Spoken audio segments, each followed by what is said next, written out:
د الله په نوم چې ډیر زیات مهربان پوره رحم لرونکی دی. قسم دی په شپه کله چې هغه خوره شي او په ورځ کله چې هغه روښانه شي او په هغه ذات چې هغه نارینه او ښځه پیدا کړي دي.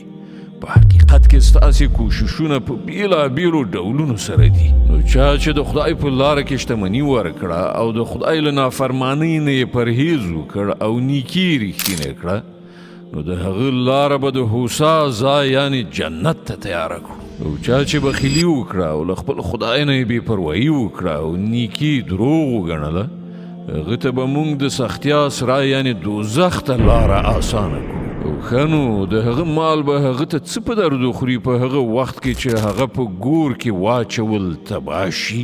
بېشکه د ده لارښودل پر موږ دي او په حقیقت کې د آخرت او دنیا دواړو همدا موږ څښتن یو.